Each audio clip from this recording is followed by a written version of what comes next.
Pukul 20.30 malam, Singapura. Kinara duduk terdiam di dalam kamar itu, menunduk dengan berusaha menahan laparnya. Ia melirik ponselnya di atas meja samping tempat tidur, lalu menghembuskan nafas pelan.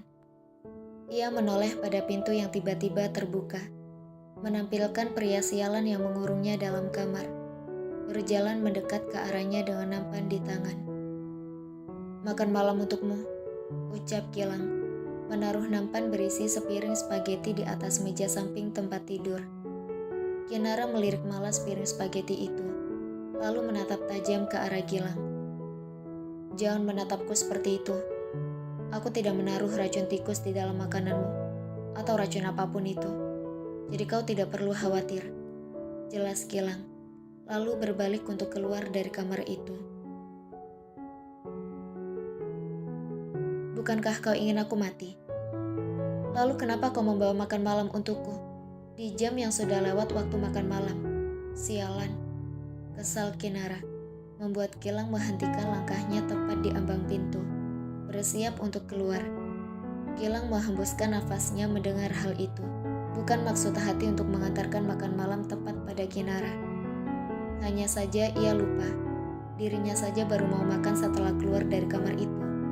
Gilang menoleh ke arah Kinara dengan wajah malasnya, lalu menyandarkan punggungnya pada daun pintu. "Jika kamu memang ingin mati, maka jangan makan spaghetti itu," ucap Gilang singkat, lalu keluar dan mengunci pintu. Gilang menghembuskan nafas pelan saat keluar dari kamarnya, lalu berjalan ke arah dapur hingga tiba-tiba ia teringat sesuatu. "Ya Allah, kenapa aku lupa memberi air minum pada wanita itu?" ucap Gilang lirih, lalu memijit pangkal hidungnya. Padahal ia sangat malas masuk ke dalam kamar, tapi ia malah lupa mengikut sertakan air putih di nampan itu. Di Jakarta, pukul 19.30 malam. Gavin melihat arloji di pergelangan tangannya. Sudah lewat jam 7 malam. Ia menatap ke arah Firza yang begitu fokus pada ponselnya, lalu dengan sengaja menyikut lengan sahabatnya itu. Firza menoleh dengan malas pada Gavin dengan alis yang terangkat sebelah, seolah bertanya pada Gavin. Gavin menunjuk arloji di tangannya, dan seketika Firza mengerti maksud sahabatnya itu. "Van, kami pulang dulu ya," ucap Firza yang kini bangkit dari duduknya, memasukkan kembali ponselnya pada saku celana. Revan yang baru saja keluar dari kamar mandi untuk membasuh wajahnya yang terlihat letih, menoleh lalu menganggukkan kepala. "Oke, hati-hati di jalan," ucap Revan, lalu mendekat ke arah berangkar istrinya. Firza terdiam melihat hal itu, lalu melirik Gavin yang hanya menunduk menahan tawa. "Kamu tidak berniat mengantar kami keluar di depan pintu gitu?" tanya Firza, seketika membuat Revan menoleh padanya. "Untuk apa? Kamu kan punya kaki sendiri buat jalan," jawab Revan santai. Wajah Firza berubah datar mendengar hal itu, sedang Gavin hanya tertawa tanpa suara. "Mantap Om," ucap Bella mengacungkan dua jempolnya pada Revan. Firza menatap malas hal itu, lalu berbalik untuk keluar dari ruangan itu. "Om Firza!" teriak Bella menggema di dalam kamar rawat Hana. Firza menghentikan langkahnya yang sudah siap keluar dari pintu, lalu menoleh dengan malas pada wanita yang memanggil namanya. "Han, aku pulang dulu ya. Assalamualaikum," ucap Bella lalu berlari menghampiri Firza. "Mau ngapain?" tanya Firza saat wanita itu tiba di dekatnya. "Mau nebeng Om, hihi," ucap Bella menampilkan cengiran tanpa dosanya. "Saya nggak mau, kamu naik taksi aja sana," ucap Firza, menolak mentah-mentah. Raut wajah Bella berubah datar, lalu menghembuskan nafas pelan dan menengadahkan kepala ke langit ruangan itu, mengangkat tangannya dan berdoa. "Ya Allah, tolong sempitkanlah kuburan Om Firza kalau meninggal nanti. Dan tolong berikan Mbak Kunti nanti di jalan. Atau buat Mbak Kunti temanin Om Firza yang jomblo ini tidur. Amin." Doa Bella membuat mata Firza membulat sempurna, seolah ingin keluar dari tempatnya. "Ya udah, ayo," ucap Firza yang kesal setengah mati. Bella berbinar senang mendengar hal itu, lalu kembali mendongakkan kepalanya dan berdoa. Ya Allah, tolong jangan kabulkan doa saya yang tadi, karena Om Firza orang baik, tapi kalau Om Firza turunin saya di tengah jalan, maka kabulkan doa saya yang tadi ya Allah. Amin. Doa Bella lalu menarik tangan Firza keluar dari ruangan itu, setelah melambaikan tangan pada dia dan Gavin. Wanita gak ada akhlak, geram Firza dalam hati. Sesekali menghembuskan nafas untuk tetap sabar. Hana hanya menahan tawa mendengar hal itu, sedang Dea dan Gavin bertukar pandang satu sama lain. Ya udah Van, aku pulang duluan juga ya. Mau istirahat biar besok gak telat, ucap Gavin, lalu menatap Dea yang masih setia berdiri di samping berangkar Hana. Aku juga pamit ya Han, ucap Dea, lalu bangkit dari duduknya, setelah mendapat anggukan kepala dari sahabatnya itu. Dea dan Gavin pun keluar dari ruangan itu, meninggalkan Revan dan Hana berdua di dalam kamar rawat itu. Om, kapan aku bisa pulang? Tanya Hana pada suaminya. Revan mengerutkan keningnya menatap istrinya itu, yang sudah tidak betah berada di rumah sakit. Tunggu beberapa hari lagi ya sayang, ucap Revan, sembari menggenggam tangan Hana. Hana menghembuskan nafas pasrah mendengar hal itu. Seketika ia teringat akan kakaknya yang tidak datang ke rumah sakit pagi ataupun siang tadi. Kok aku tiba-tiba ngerasa aneh ya? Batin Hana bertanya-tanya. Ia mulai berpikir di mana kakaknya itu. Esoknya, pukul 9 pagi, Hana tengah duduk di atas berangkar, memakan buah apel yang telah dipotong-potong kecil oleh Revan. Sedang Revan duduk di sofa dengan memangku laptopnya, mengerjakan pekerjaan yang sempat tertunda kemarin. Tiba-tiba pintu ruang rawat Hana terbuka, dan sepasang pasangan parubaya masuk sembari membawa keranjang buah kecil yang baru mereka beli tadi. Cantika meletakkan keranjang buah itu di meja samping berangkar Hana, lalu menoleh pada putrinya. Sedang Rendra duduk di sofa di hadapan menantunya yang begitu fokus pada laptop, hingga tak menyadari kedatangannya. Sudah lebih baik nak? Tanya Cantika, sembari membelai rambut Hana. Hana menganggukkan kepalanya, sedang Revan tersentak mendengar suara ibu mertuanya. Revan mendongak dan terkejut melihat Rendra yang duduk di sofa di hadapannya. Papa, Mama, kapan datang? Maaf, aku terlalu fokus sampai tidak menyadari kedatangan kalian, ucap Revan, lalu menutup laptopnya. Rendra tersenyum mendengar hal itu, begitupun dengan Cantika.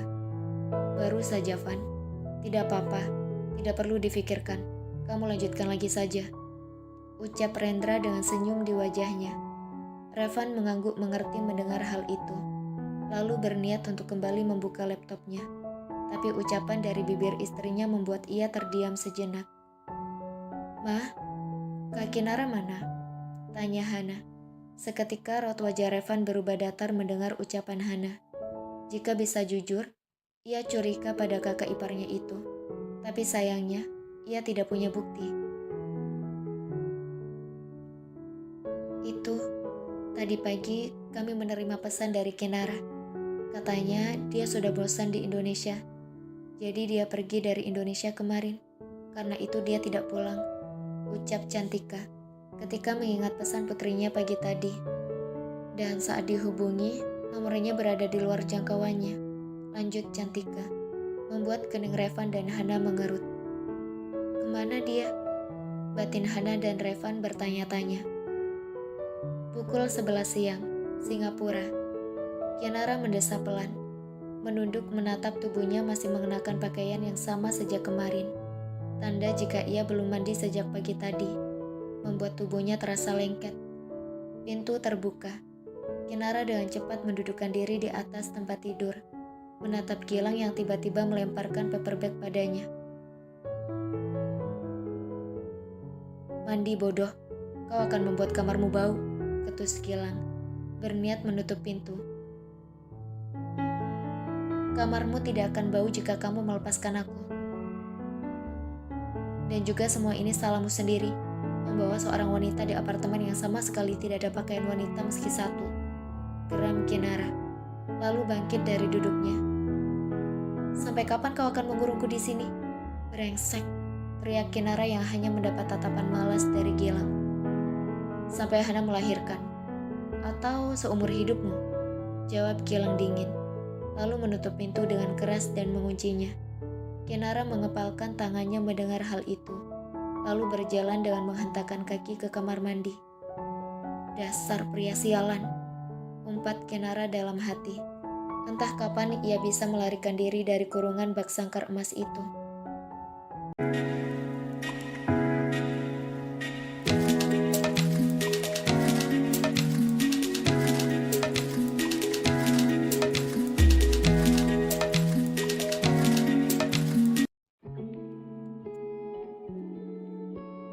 Tiga bulan kemudian.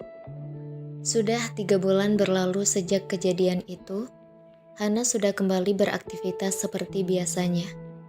Dan kini, ia bersama dengan Revan tinggal dengan Eyang. Wanita parubaya itu memaksa Revan dan Hana untuk tinggal di rumahnya, berjaga-jaga agar kejadian yang sama tidak terulang kembali. Dan 1 bulan belakang, wanita parubaya itu sakit parah. Mulai terus berbaring di atas tempat tidurnya, dengan Hana yang sedia menemaninya setiap saat. Eyang mau apa? Tanya Hana yang baru saja masuk ke kamar Eyang, dengan nampan di tangannya, membawa semangkuk bubur dan air putih. Eyang menoleh perlahan ke arah Hana yang berjalan mendekat ke tempat tidur, lalu menaruh nampan itu di atas meja samping tempat tidur. Eyang mau apa? Biar Hana ambilin buat Eyang, ucap Hana menatap Eyang. Bisa telepon Adi dan juga suamimu, ucap Eyang dengan lemah, lalu tersenyum pada Hana. Hana terdiam mendengar hal itu, dan dengan cepat meraih ponselnya yang sempat ingin Eyang raih tadi. Buru-buru Hana mencari kontak suaminya, lalu menghubungi nomor itu. Tidak lama berdering, Revan pun mengangkat teleponnya. Halo sayang, ada apa? Kamu baik-baik saja kan? Eyang juga baik-baik saja kan? Tanya Revan tanpa henti saat mengangkat telepon dari istrinya. Bisa segera pulang tidak Om? Eyang ingin bertemu dengan Om dan juga Om Adi, ucap Hana. Melirik terus-menerus ke arah Eyang yang terlihat memejamkan mata dengan hembusan nafas lemah. Oke, 15 menit lagi aku sampai, ucap Revan, lalu memutuskan panggilan sepihak untuk menelpon omnya. Hana mendudukkan diri di tepi tempat tidur di samping Eyang, lalu menggenggam tangan Eyang yang dingin. Eyang baik-baik aja kan? Atau perlu Hana telepon dokter? Tanya Hana mulai khawatir. Wanita parubaya itu tersenyum kecil pada Hana, lalu mengangkat satu tangannya menyentuh pipi wanita hamil itu. Eyang baik-baik saja, Hana. Eyang hanya ingin bertemu dengan mereka, ucap Eyang dengan tersenyum kecil. Hana terdiam mendengar hal itu.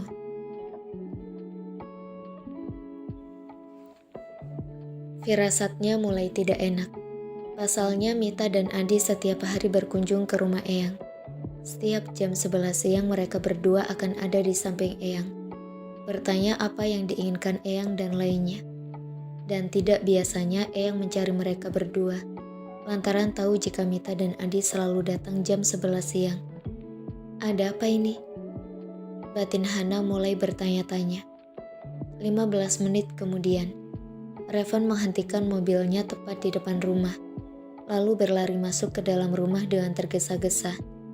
Revan membuka pintu kamar dan berjalan cepat mendekati istri dan neneknya itu. Eyang baik-baik saja kan? Tanya Revan yang kini bersimpuh di samping Hana yang duduk di tepi tempat tidur. Eyang tersenyum mendengar hal itu, lalu mengangguk kecil. Tapi hal itu tidak bisa menghilangkan rasa khawatir di hati Revan dan Hana. Mana Adi dan Mita? Tanya Eyang dengan suara paraunya. Sebentar lagi mereka akan tiba di sini, Eyang, ucap Revan. lalu menggenggam tangan Eyang bersama dengan tangan istrinya. Tidak lama kemudian, Mita dan Adi tiba. Mereka terburu-buru berjalan menghampiri Eyang, lalu naik ke sisi lain tempat tidur. "Mah, Mama baik-baik saja kan? Ada apa? Mama butuh sesuatu. Katakan pada Adi," ucap Adi yang kini duduk di samping istrinya, di sisi tempat tidur seberang. Dengan lemah, Eyang menggelengkan kepalanya, lalu menatap satu persatu orang di dekatnya itu. "Seandainya Gilang juga ada," ucap Eyang yang mulai terdengar sulit mengatur nafasnya yang tersengat-sengal. Adi dan Mita mulai khawatir melihat hal itu. Begitupun dengan Hana dan Revan. Lalu berniat untuk menelpon dokter, tapi dihentikan oleh Eyang. Jangan telepon dokter. Aku baik-baik saja," ucap Eyang, memejamkan mata sejenak, lalu menatap Hana. Adi, Mita dan Revan terdiam saat Eyang menyentuh pipi Hana dengan gerakan pelan, seolah berusaha keras untuk mengangkat tangannya. "Jaga anak kalian dengan baik. Aku sangat ingin melihat mereka, tapi sepertinya tidak bisa," ucap Eyang, tersenyum dengan bibir pucatnya. Hana menyentuh tangan Eyang yang ada di pipinya, lalu mengangguk dengan berusaha menahan tangisnya. Eyang beralih menatap Revan yang menunduk berusaha menahan tangisnya. "Revan," lirih Eyang, membuat Revan seketika menatapnya. "Jaga istrimu baik-baik. Jangan buat dia menangis. Karena menyakitinya sedikit saja, sama halnya kamu menyakiti Eyang dan juga ibumu. Jadi, jangan buat Hana menangis," ucap Eyang, menasehati cucunya itu.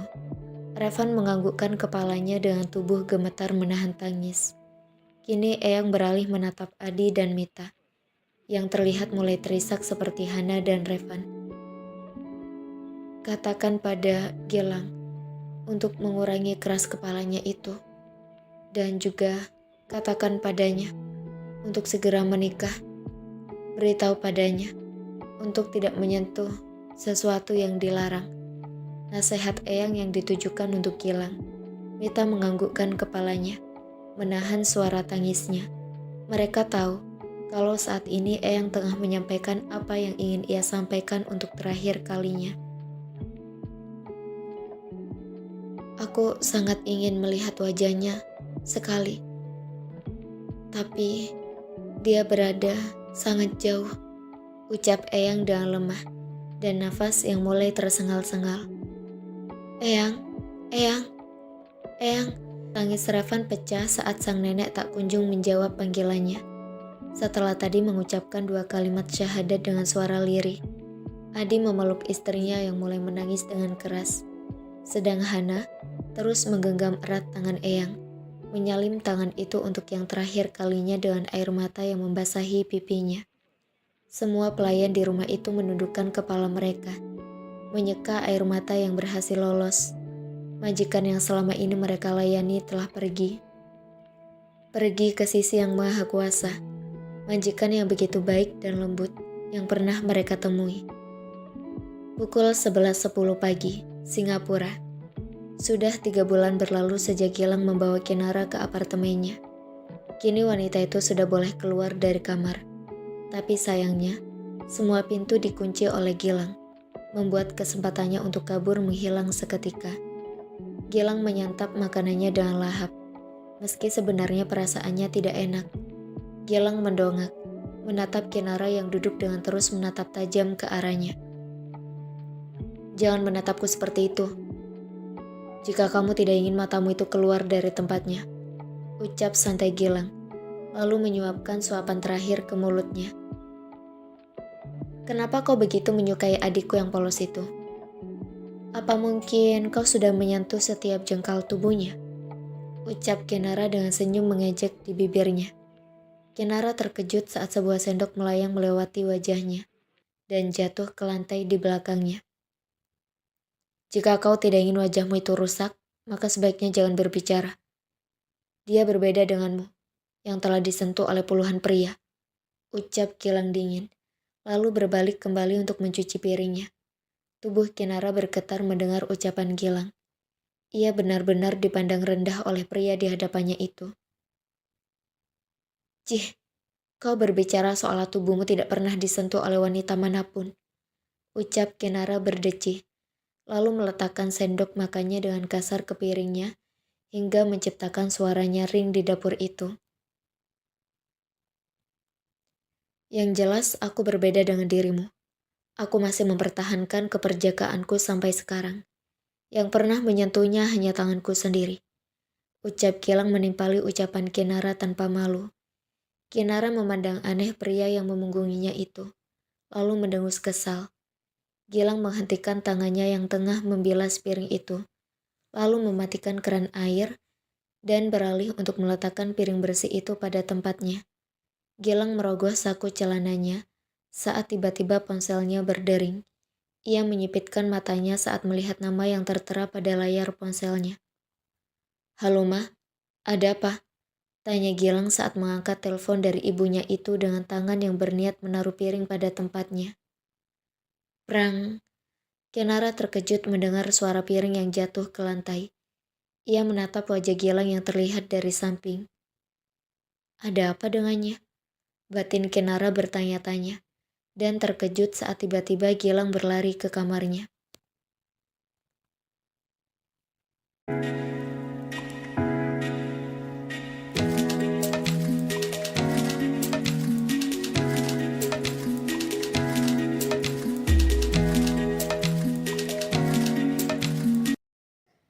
Buru-buru Gilang berlari memasuki kamarnya dengan jantung yang berdetak 2 kali lebih cepat. Terlebih mendengar ucapan sang ibu dari seberang telepon, disertai suara isakan beberapa detik yang lalu. Gilang mencari paspornya lalu mengambil jaketnya, dan bergegas menelpon seseorang untuk membeli tiket untuknya. Halo, beli 1 tiket pesawat ke Indonesia sekarang juga. Aku akan segera tiba di bandara. Dan aku ingin kau ada di sana untuk memberikan tiket itu padaku, ucap Gilang dengan tergesa-gesa dan memutuskan panggilan sepihak. Kinara hanya diam melihat hal itu, hingga Gilang keluar dan menutup pintu. Ada apa dengannya? Apa yang terjadi di Indonesia? Tanya Kinara pada dirinya sendiri. Tiba-tiba Kinara bangkit dari duduknya, berjalan mendekat ke arah pintu keluar. Kinara memutar kenop pintu berulang kali. Tapi sayangnya pintu tersebut terkunci dari luar. Sial, dia bahkan mengunci pintunya. Apa dia berniat membuat aku mati kelaparan di sini? Kesal Kinara, lalu memukul keras pintu apartemen Gilang. Pukul 1 siang. Semua orang menangis terseduh-seduh di ruang tamu. Hana memeluk erat suaminya dan menangis sejadi-jadinya di pelukan suaminya itu. Sebuah taksi berhenti tepat di depan pintu gerbang, di mana sebuah bendera kuning kecil terpasang pada gerbang rumah. Seorang pria dengan tergesa-gesa turun dari taksi, berlari memasuki gerbang rumah itu dan sesekali punggung tangannya menyeka air mata yang lolos ke pipi. Mita menoleh ke arah pintu saat mendengar suara langkah kaki seseorang. Air matanya semakin menjadi saat melihat siapa orang yang berdiri di ambang pintu. Gilang menatap semua orang yang ada di ruang tamu, memakai pakaian serba hitam, dan air mata yang terus membasahi pipi. Tubuh Gilang lemas seketika. Kini ia bersimpuh di ambang pintu dan mulai menangis. Eyang! Teriak Gilang dengan tangis yang pecah. Dengan langkah pelan, Mita mendekati anaknya itu, sedang suaminya sudah tidak bisa bergerak lagi, terus menangis di sofa tunggal. Mita berjongkok di hadapan Gilang, lalu memeluk tubuh putranya itu. Ia menyesal pergi 3 bulan yang lalu tanpa melihat neneknya. Ia menyesal saat sang ibu memintanya pulang 2 minggu yang lalu. Seandainya ia pulang, mungkin akan melihat wajah neneknya meski hanya sesaat. Kenapa? Kenapa kalian menguburnya sebelum aku datang? Tanya Gilang di pelukan ibunya itu, dengan tangis yang semakin menjadi. Mita tidak menjawab. Ia terus saja mengusap rambut Gilang dengan wajah berderai air mata. Maafkan Mama, ucap Mita yang masih memeluk erat tubuh Gilang. 1 jam kemudian, para pelayat telah pulang 30 menit yang lalu. Kini hanya Adi dan istrinya, Rendra dan Cantika, Hana dan Revan beserta Gilang, duduk diam di ruang tamu tanpa melakukan apapun. Mita bangkit dari duduknya untuk membuatkan kopi atau teh untuk suaminya yang mulai tenang dari tangisnya. Cantika yang melihat hal itu bangkit dari duduknya untuk membantu Mita, meski sebenarnya masih ada pelayan yang bisa melakukan hal itu. Revan melirik ke arah istrinya yang menyandarkan kepala di bahunya, terlihat memejamkan mata dengan sesekali sesenggukan. Revan menggendong tubuh Hana dengan perlahan, lalu bangkit untuk masuk ke dalam kamarnya, meninggalkan Adi, Rendra, dan Gilang di ruang tamu.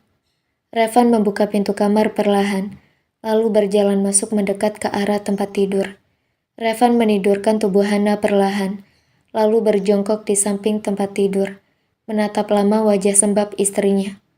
Revan membelai pipi Hana lalu mencium kening istrinya itu, kemudian beralih ke perut istrinya yang mulai membuncit.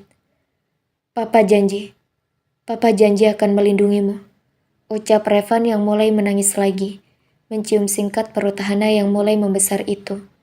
Revan mendongak, menatap Hana yang tiba-tiba terisak dengan membelai rambutnya. Tidurlah, jangan menangis terus-menerus, ucap Revan, menyeka air mata Hana dengan ibu jarinya. Om, jangan tinggalin Hana, ucap Hana, lalu memejamkan mata untuk tidur.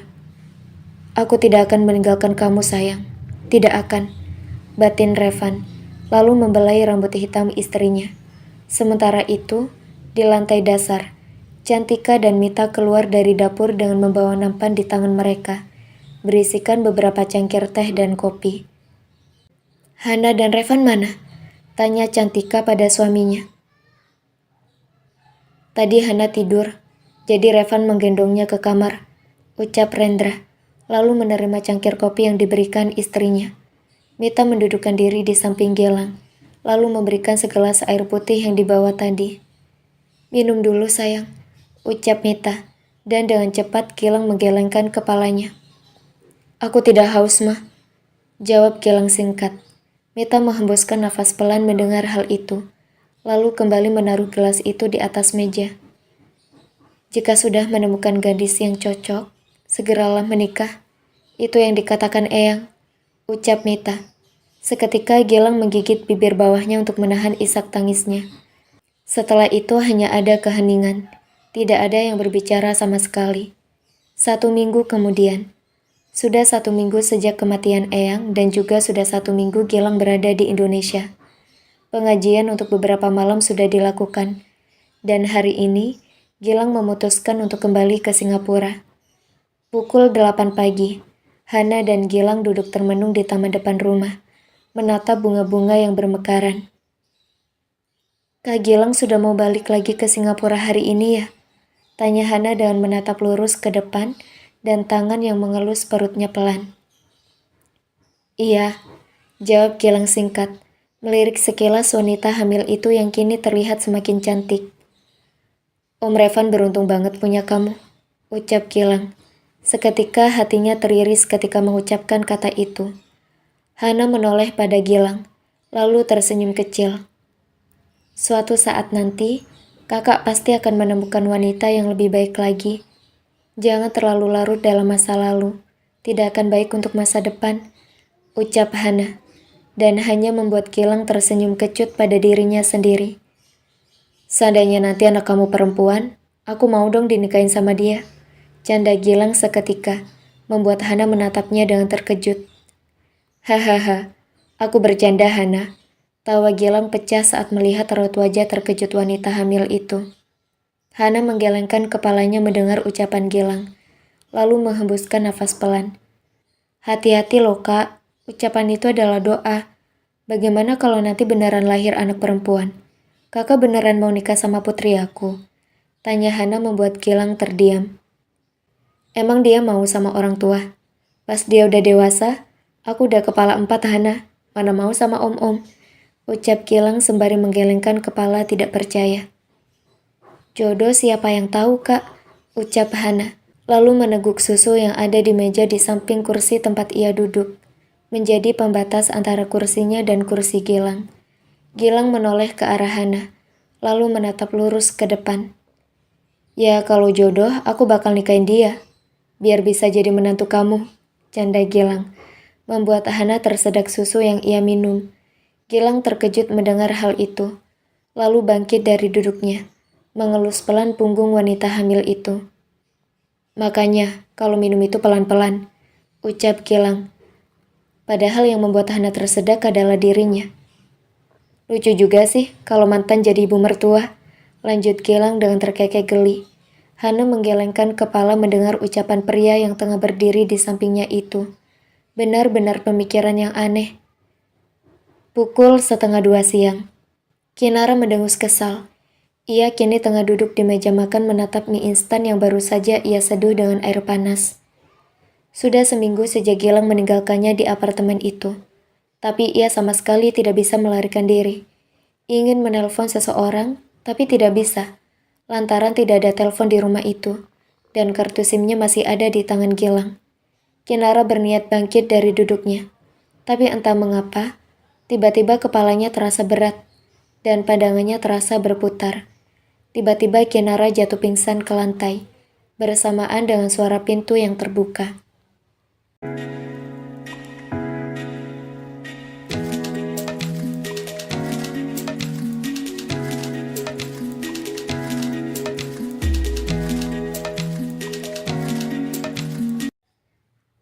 Ting! Gilang melangkah keluar dari lift, mendekat ke arah pintu apartemennya. Ia baru saja tiba di Singapura 30 menit yang lalu. Berhenti sejenak di restoran untuk membeli makanan yang akan ia makan siang ini. Gilang menghentikan langkahnya tepat di depan pintu apartemennya, lalu merogoh kunci di saku jaketnya, dan kemudian membuka pintu itu. Ia tersentak saat mendengar suara sesuatu yang jatuh dengan keras dari arah dapur. Dengan cepat, ia berlari memasuki dapur dan terkejut melihat Kinara yang tertidur di lantai, atau lebih tepatnya pingsan. Seketika kresek berisi makanan di tangan Gilang jatuh ke lantai. Ia buru-buru menghampiri Kinara, memangku kepala wanita itu, lalu menepuk pelan pipinya. Tapi Kinara tak kunjung membuka matanya. Tanpa pikir panjang, Gilang menggendong tubuh Kinara ala bridal style keluar dari apartemen. Berjalan cepat ke arah lift untuk segera tiba di rumah sakit. Kinara menggerakkan jari tangannya beberapa kali, lalu membuka matanya yang terpejam perlahan. Ia mengerutkan keningnya saat menatap langit-langit yang begitu asing. Di mana ini? Bukannya tadi aku pingsan di dapur? Tanya Kinara pada dirinya sendiri, dan berusaha untuk mendudukkan diri. Tapi sekuat apapun ia berusaha, tubuhnya seolah kehilangan tenaga, membuat ia pasrah hanya berbaring terlentang di atas berangkar. Ia menoleh ke arah pintu ruangan yang terbuka, menampilkan Gilang yang masuk dengan raut wajah aneh menurut Kinara. Ada apa dengannya? Batin Kinara bertanya-tanya. Wanita bodoh, ucap kesal Gilang yang kini mendudukkan diri di sofa tidak jauh dari berangkar Kinara. Kinara hanya diam mendengar hal itu, lalu menolehkan kepalanya ke arah lain. Kenapa kau begitu bodoh hingga berhubungan dengan pria tanpa pengaman? Geram Gilang dengan rahang yang mengeras, dan tangan yang terus memijit pangkal hidungnya. Kinara mengerutkan keningnya mendengar hal itu, lalu kembali menatap ke arah Gilang. Kenapa kau? Apa kau sedang tertimpa masalah? Ah, aku tahu. Kau pasti sedih karena mendapati Sandramu sakit seperti ini. Atau kesal karena harus membawaku ke rumah sakit. Ucap Kinara lalu tertawa. Kinara tersentak saat tiba-tiba Gilang duduk di kursi samping berangkarnya, menatapnya dengan tatapan aneh. Apa kau masih ada waktu untuk tertawa? Pria dari mana saja yang berhubungan denganmu? Tanya Gilang penuh selidik. Kinara menyipitkan matanya mendengar hal itu, lalu berdecak kesal. Untuk apa kau tahu? Apa hubungannya denganmu? Mau aku mati ataupun hidup tidak ada hubungannya denganmu. Kesal Kinara, menatap tajam ke arah Gilang. Gilang menghembuskan nafas pelan mendengar hal itu, lalu berusaha tenang sambil menatap wajah Kinara.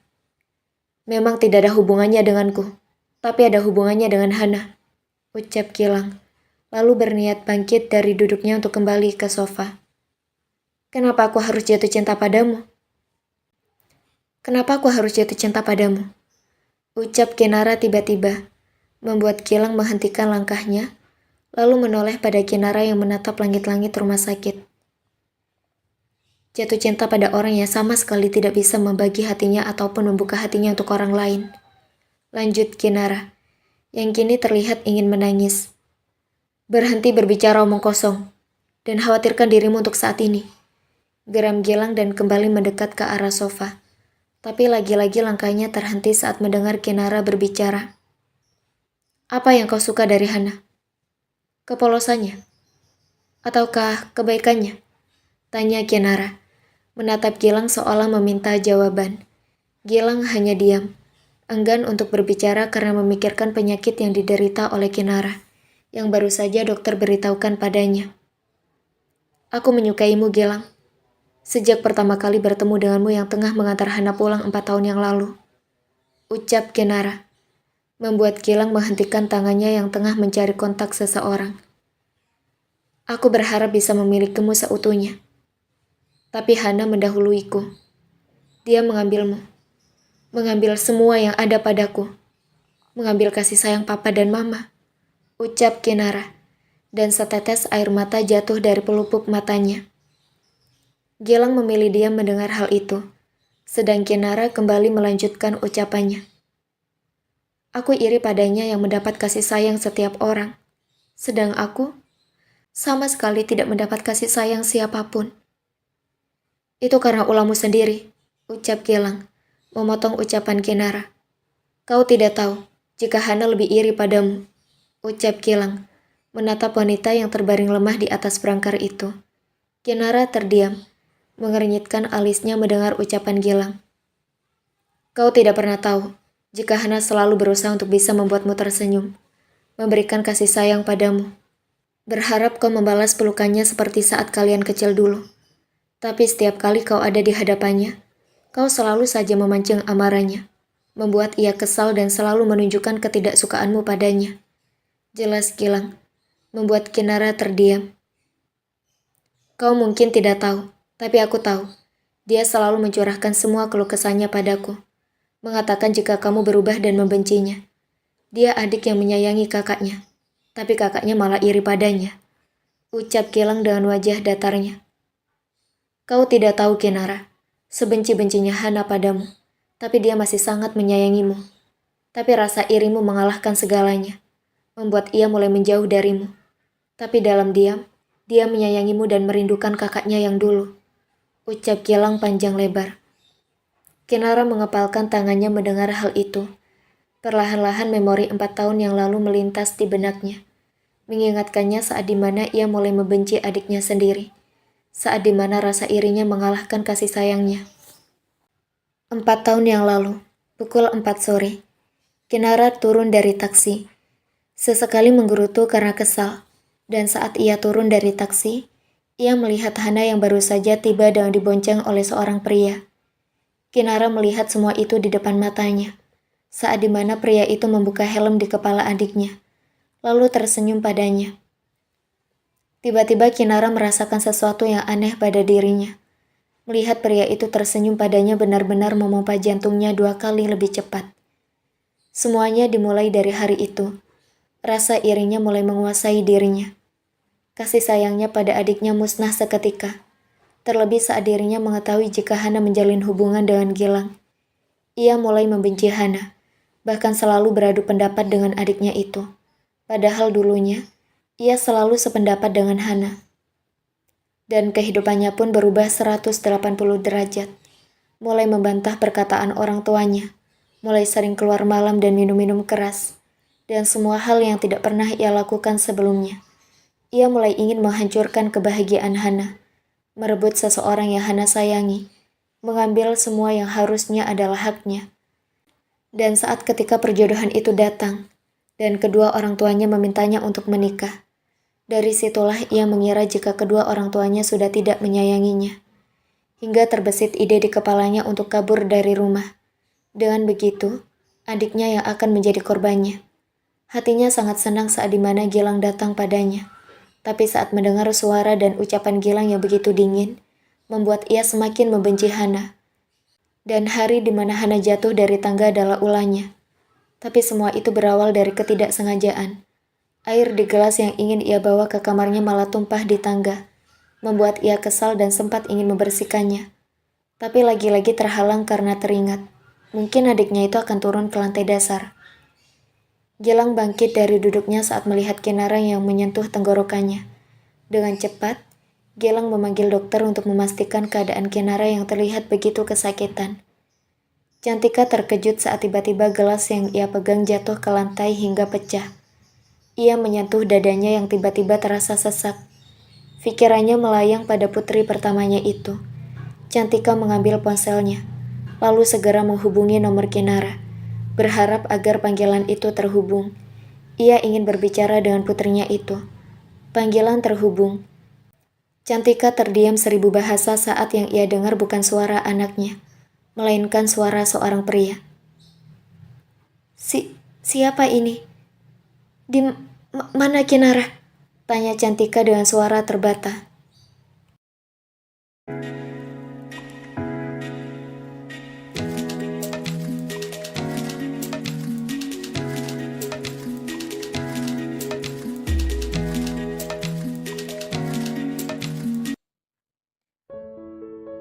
Gilang terus saja berjalan mondar-mandir di depan ruangan Kinara, membiarkan dokter memeriksa keadaan wanita itu. Gilang terkejut saat tiba-tiba ponsel di saku celananya berdering. Dengan cepat ia merogoh ponselnya itu, terdiam sejenak melihat nama yang tertera di layar ponselnya. Gilang menoleh ke arah pintu ruangan yang tertutup, lalu mengangkat telepon itu. "Halo," jawab Gilang. Siapa ini? Mana Kinara?" Gilang terdiam mendengar suara wanita parubaya di seberang telepon itu. Ia menggigit bibir bawahnya dan mencoba untuk tenang. "Tante, ini aku Gilang," ucap Gilang dan dapat ia dengar pekikan kecil di seberang telepon. Tanda jika wanita parubaya di seberang telepon terkejut. Gilang, bagaimana bisa ponsel Kinara ada padamu? Dia ada di mana? Keadaannya baik-baik saja kan?" Tanya Cantika tanpa henti dan mulai berkeringat dingin. Gilang lagi-lagi terdiam. Ia menoleh pelan ke arah pintu ruang UGD yang masih tertutup rapat. "Kinara masuk rumah sakit, Tante," ucap Gilang dan terdiam saat mendengar suara sesuatu yang jatuh dari seberang telepon. Tante baik-baik saja kan?" Tanya Gilang, yang mulai khawatir dengan keadaan Cantika di seberang telepon. "Apa yang terjadi padanya? Dan di rumah sakit mana?" Tanya Cantika dengan suara bergetar. "Rumah sakit di Singapura, Tante," jawab Gilang lalu menoleh pada pintu yang tiba-tiba terbuka. "Dokter, bagaimana keadaannya?" Tanya Gilang menggunakan bahasa Inggris, dengan tangan yang masih memegang ponsel di telinganya. Sang dokter menghembuskan nafas pelan, lalu menepuk pulan pundak Gilang lalu berbicara menggunakan bahasa Inggris. "Pasien dalam keadaan yang tidak baik, Mister. HIV atau AIDS sudah tidak bisa disembuhkan lagi.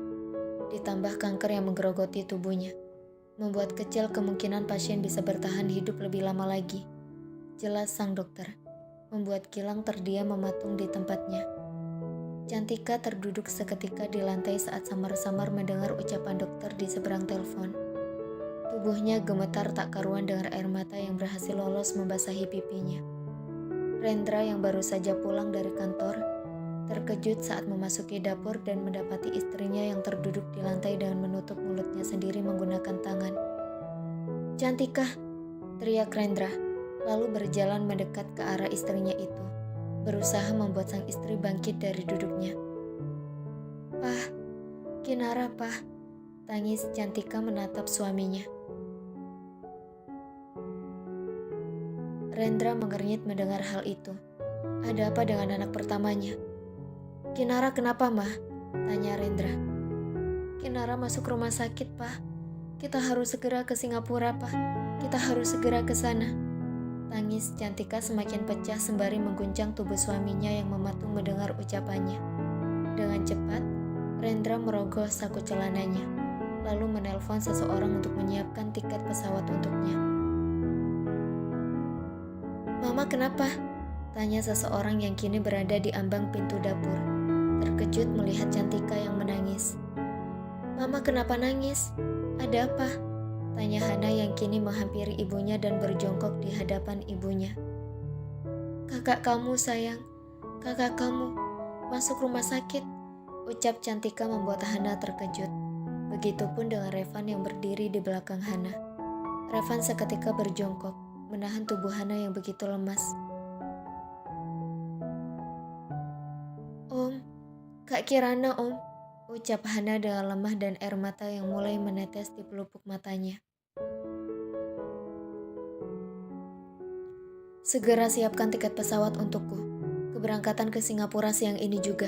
Siapkan 4 tiket," titah Rendra saat seseorang di seberang telepon mengangkat teleponnya.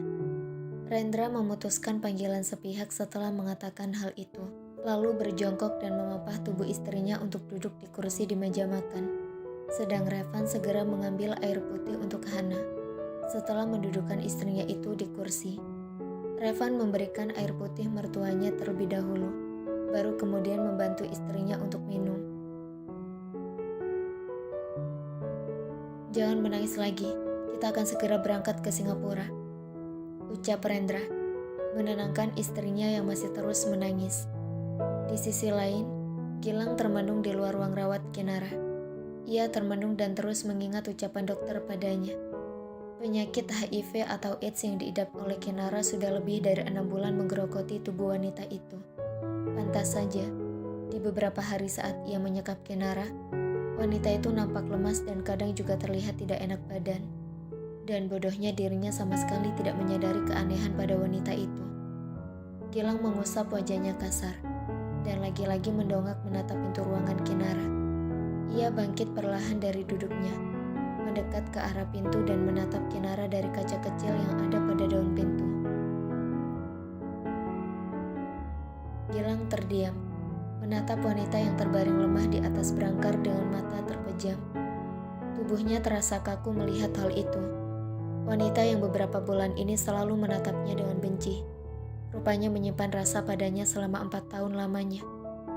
2 jam kemudian, sudah 2 jam berlalu, dan Gilang masih setia duduk di kursi tunggu di depan ruangan itu. Ia tersentak saat tiba-tiba ponselnya berdering. Ia merogoh ponselnya dengan cepat, lalu segera mengangkat telepon yang tidak lain dari Revan. "Halo," jawab Gilang dengan suara pelan.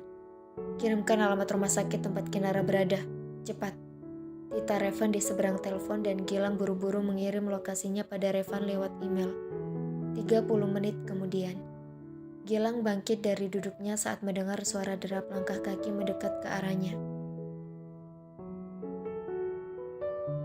"Om," panggilnya lirih pada Revan yang kini berdiri di hadapan dengan Hana, Cantika, dan Rendra. "Di mana Kinara? Di mana Kinara? Di mana dia?" tanya Cantika mengguncang kedua bahu Gilang. Gilang menunjuk ke arah pintu, dan dengan cepat Cantika berbalik untuk masuk ke ruangan itu. Cantika masuk ke ruangan itu, terkejut melihat putrinya yang terbaring lemah dengan bibir pucat di atas berangkar. Cantika berjalan lemah ke arah berangkar, lalu menyentuh tangan kanan Kinara yang bebas. Air mata kembali membasahi pipi Cantika dan terdiam saat mendengar suara lemah putrinya. Mama," ucap lirih Kinara yang menatap ibunya. "Sayang, kenapa? Kenapa kau tidak memberitahukan Mama kalau kau sakit? Kenapa tidak memberitahukan Papa dan Mama?" tanya Cantika dengan menunduk dan air mata yang semakin membasahi pipinya.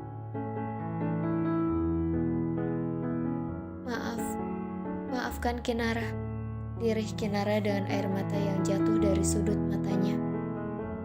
"Mama sudah memaafkan kamu sayang, Mama sudah memaafkan kamu," tangis Cantika semakin pecah. Kinara tersenyum kecil di bibir pucatnya, dan tanpa sengaja, tatapannya bertemu dengan tatapan mata Hana yang berdiri tidak jauh dari berangkarnya. "Hana," panggil Kinara lirih. Hana berjalan mendekat ke arah berangkar, dengan Revan yang berjalan di sampingnya. Kinara tersenyum kecut melihat adiknya yang kini berdiri di samping berangkarnya, menatapnya dengan wajah air mata yang mulai menetes membasahi pipinya. "Maaf," ucap Kinara dan mulai menangis tanpa suara. Hana menundukkan diri di kursi yang diambil oleh Revan, lalu menggenggam tangan Kinara yang terpasang selang infus. "Maafkan aku sudah banyak salah padamu. Maafkan aku yang selalu iri padamu. Maafkan aku yang kasar padamu. Dan juga maafkan aku atas kejadian hari itu," ucap Kinara penuh penyesalan dengan suara lirihnya. Hana menganggukkan kepalanya dengan menahan suara tangisnya. "Aku sudah memaafkan kakak," ucap Hana, menatap wajah kakaknya yang pucat dan perlahan mengulurkan tangannya untuk menyentuh wajah Kinara. "Aku, kakak yang bodoh. Harusnya aku tak iri padamu. Dan bodohnya aku baru menyadari kesalahanku. Karena ulahku, kau hampir kehilangan bayimu. Setelah semua kejadian itu, kamu masih memaafkanku," ucap Kinara dan memejamkan matanya saat merasakan sentuhan tangan Hana di wajahnya. Hana hanya menganggukkan kepala. Lalu perlahan Kinara menoleh pada ayahnya. "Maafkan Kinara, Papa. Kinara banyak salah dengan Papa dan Mama. Maafkan kesalahan Kinara. Dan maafkan juga karena Kinara selalu merepotkan kalian," lirih Kinara dengan bibir yang bergetar. "Maafkan Papa juga, Nak, karena kasar padamu hari itu," ucap Rendra mengusap kepala putrinya. Kinara menggelengkan kepalanya lemah. Semua orang di ruangan itu terkejut kala nafas Kinara mulai tersengal-sengal. Gilang yang melihat hal itu bergegas keluar untuk memanggil dokter. "Kinara, sayang, Papa dan Mama," ucap Kinara, lalu menoleh ke arah Hana dan Revan. "Jaga dirimu ya. Jangan terlalu baik dan polos. Jadilah ibu yang baik untuk anak-anakmu kelak. Aku sangat menyayangimu," ucap lirih Kinara.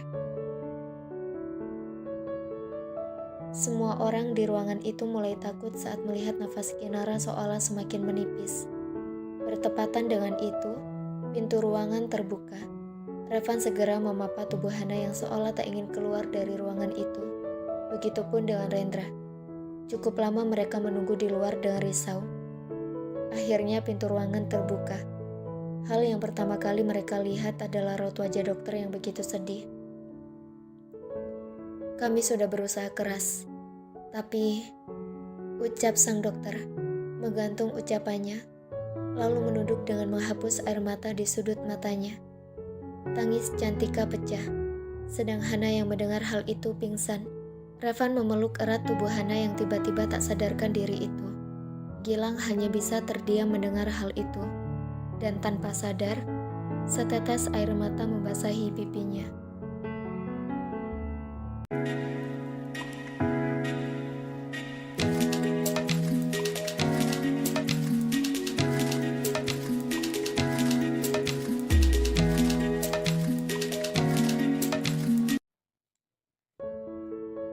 Tujuh bulan kemudian, waktu berlalu begitu cepat, dan tanpa sadar, sudah 7 bulan sejak kematian Kinara di Singapura hari itu. Saat ini Hana tengah duduk di ruang tamu, bersama dengan 2 sahabatnya. "Han, kata dokter kapan lahirannya?" tanya Bella, sembari mengelus perut yang sedikit membuncit. "Gak tahu, katanya tinggal hitung hari aja," jawab Hana, sembari meminum jus buah buatan suaminya. Bella hanya beroh ria tanpa suara mendengar hal itu, lalu menoleh pada Dea yang duduk di sampingnya. "Dea, bentar lagi kamu lulus kan? Mau magang di mana?" tanya Hana, membuat Dea tersadar dari lamunannya. "Di rumah sakit Atmajaya, Han," ucap Dea dengan senyuman. Kok jauh sih? Kenapa nggak di rumah sakit tempat Om Gavin aja? Ucap Hana, lalu membekap mulutnya sendiri karena sadar jika mengungkit hal yang tidak seharusnya. Bella terdiam mendengar ucapan Hana barusan, lalu memilih mengambil jus dan memberikannya pada Dea. Ini Dea, minum dulu, buatan Om Revan enak banget, ucap Bella mengalihkan pembicaraan. Dea tersenyum menerima gelas jus itu, sedang Hana merasa bersalah mengungkit hal yang tidak seharusnya. Maaf ya Dea, ucap Hana, merasa bersalah. Gak apa-apa kok, jawab Dea lalu tersenyum dan meminum jus itu. Hanya ada hening setelah perbincangan singkat itu, dan tiba-tiba Dea bangkit dari duduknya. Han, aku pulang dulu ya, pamit Dea lalu berjalan keluar dari rumah setelah mendapat anggukan kepala dari Hana. Kini tinggal Hana dan Bella di ruang tamu. Mereka bertukar pandang satu sama lain dan menoleh saat tiba-tiba Revan meletakkan nampan di atas meja. Dea mana? Tanya Revan yang kini duduk di samping Hana, setelah meletakkan 2 piring kue di nampan di atas meja. Pulang Om, katanya buru-buru, ucap Bella, lalu mengambil 1 piring kue itu ke pangkuannya. Revan hanya beroh ria tanpa suara mendengar hal itu, lalu mengusap pelan pucuk kepala istrinya. Sebenarnya Om Gavin kemana sih Om? Tanya Hana tiba-tiba, membuat Bella tersedak kue yang ia makan. Bella buru-buru mengambil jus miliknya dan meminumnya, sedang sepasang suami istri itu terdiam melihat tingkah Bella. Aku juga tidak tahu dia di mana sayang.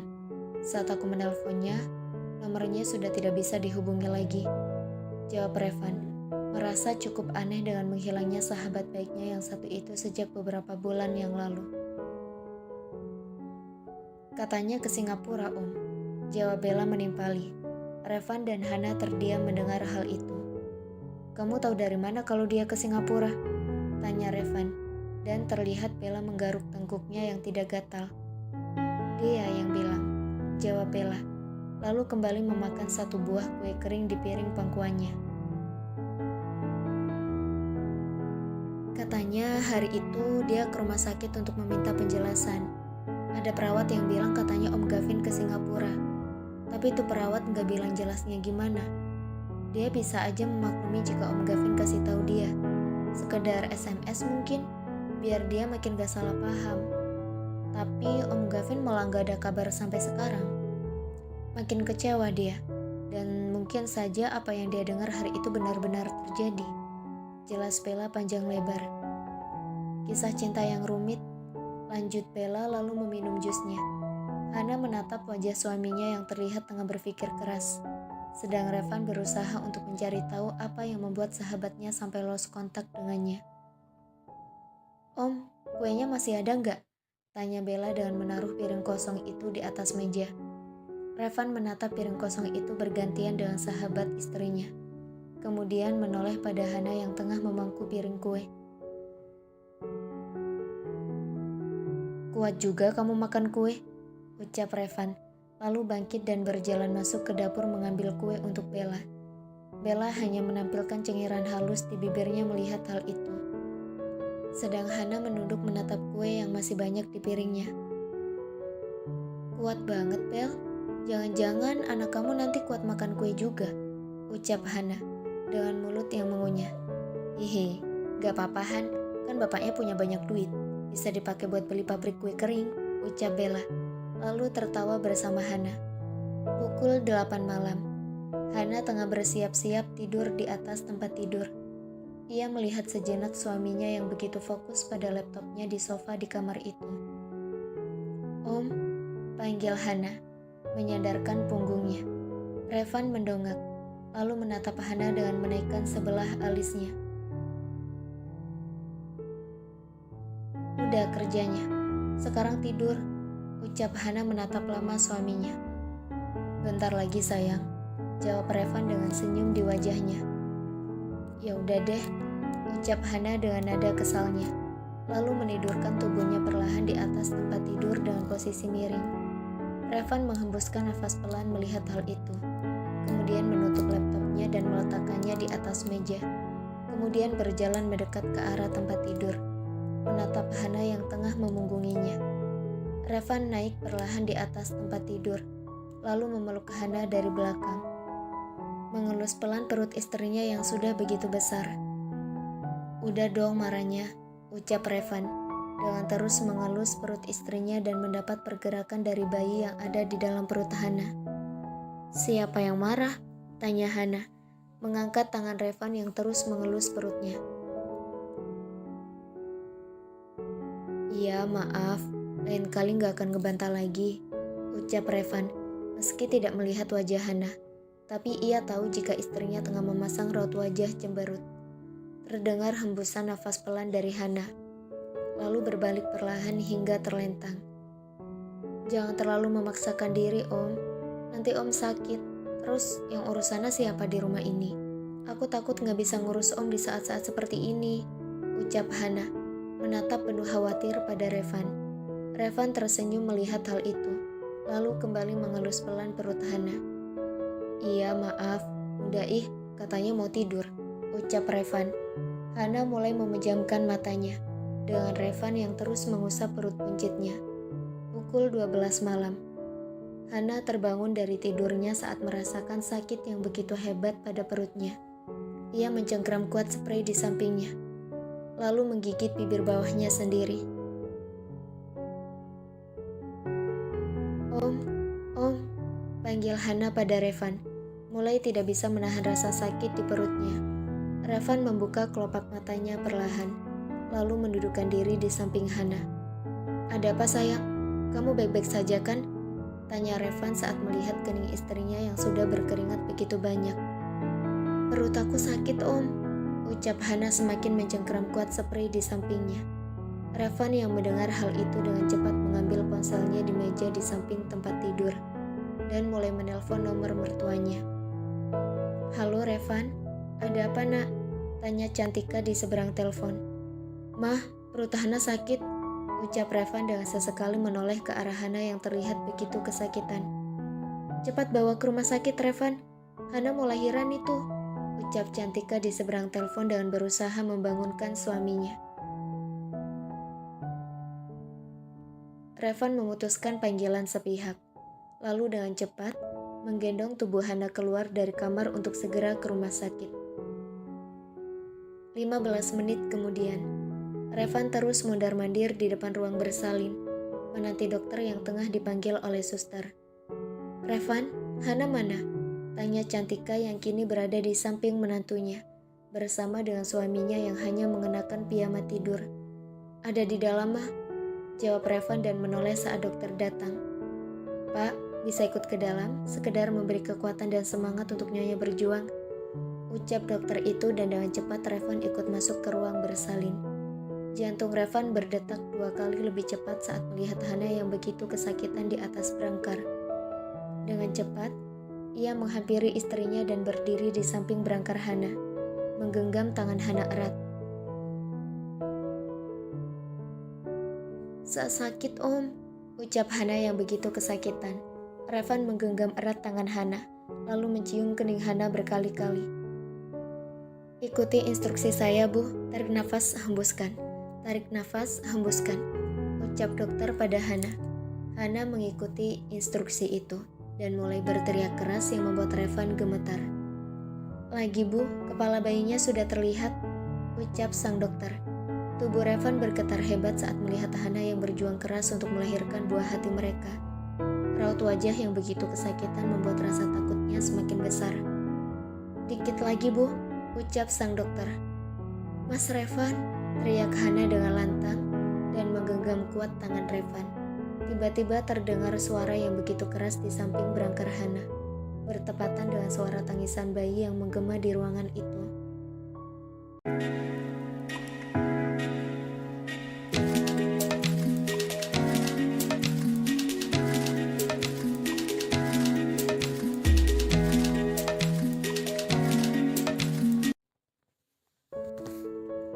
Revan mengerjapkan matanya beberapa kali dan tiba-tiba mendudukkan diri di atas berangkar. Revan turun dari berangkar, berniat untuk mencari istrinya yang entah berada di mana. Lantaran tadi saat ia mendengar tangisan anaknya, tiba-tiba ia tak sadarkan diri. "Revan," ucap Rendra yang baru saja masuk ke ruangan tempat menantunya berada. "Hana mana, Pak?" tanya Revan dengan tidak sabaran pada mertuanya itu. Rendra tersenyum kecil melihat hal itu, lalu berjalan lebih dulu untuk menunjuk letak ruangan tempat Hana berada. Saat tiba di depan pintu, buru-buru Revan membuka pintu kamar dan mendapati istrinya yang tengah terbaring di atas berangkar dengan sang ibu yang duduk di sampingnya. Revan berjalan mendekat ke arah berangkar Hana, lalu menggenggam erat tangan istrinya dan mencium punggung tangan Hana berulang-ulang. "Mas baik-baik aja kan?" tanya Hana lemah. Ia sedikit khawatir lantaran suaminya yang tiba-tiba pingsan tadi. Revan menganggukkan kepalanya cepat, lalu tersenyum kecil.